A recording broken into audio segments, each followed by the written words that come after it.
this is traditionally a market where a celebrity would come on a television and get Arohi Lagana, right? Like that's a cult ad that everybody has gone through. Is the segment that you're targeting different? First of all, I think that's one of the questions. Second, what kind of marketing strategies have you used to actually take the name of Drink Prime out there, right? Because um, the reason why I ask this is because when I speak to my parents or other people, there are a few brands that come up on water purifier ले रहे हो, तो take a trusted brand. Now that trust is actually very important in a product like water purifier because you're talking about water.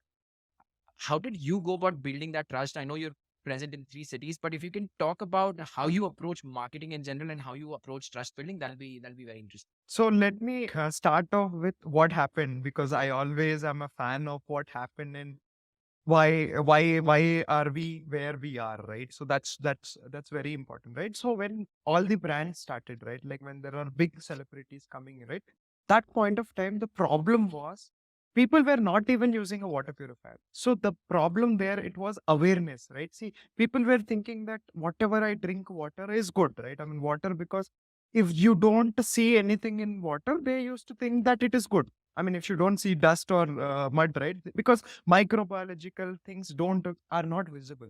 So at that point of time, the trust building process was always with celebrities, because that point of time we had to build the trust, push that, right? Because people even didn't understand that there is a need for a water purifier. There was not even a thought that, no, my water is good, right? Why do I need a water purifier? That was the scenario, I would say 20, 30 years back, right? So that's why all the brands did their parts. How do I increase the awareness of the thing?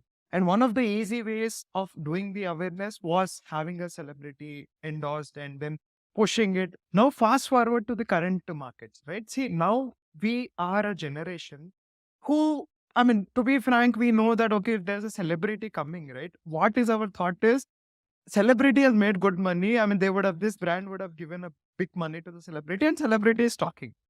Because our generation is basically more logical generation, right? We want more logic and data to be convinced about anything, right? We are not at a point of where when someone comes and says that you take it, we'll say, dude, let me go and check the reviews. That is the generation we are, right? We don't just follow.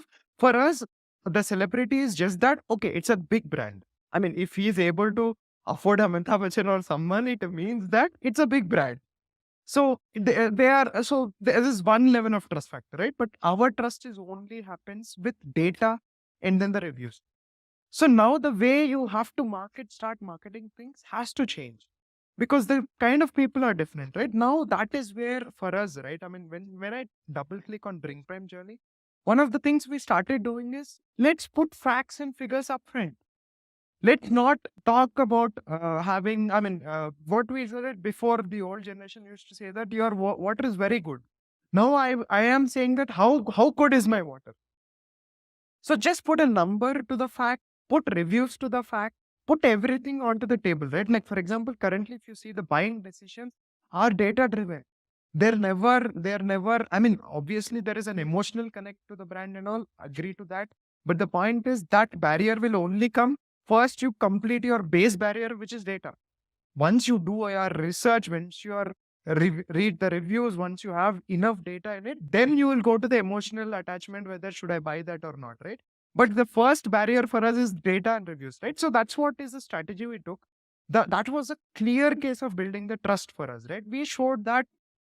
So we actually cracked the trust with one of the very, very innovative ways, saying that, right?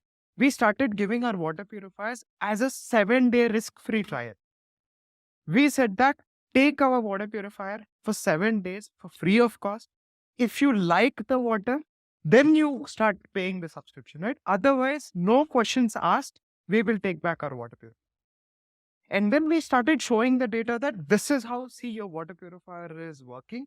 This is your input water quality. This is your output water quality. See, it is really doing something. The water purifier is acting on your input water and reducing the impurities. And this is the quality of output water, right? So that data was directly showing the trust for the consumer, right? And then our confidence of giving a risk-free trial to the consumer was also helped us a lot, right? So that was a growth hack, or I would say the confidence we had on a product where we were able to easily build trust.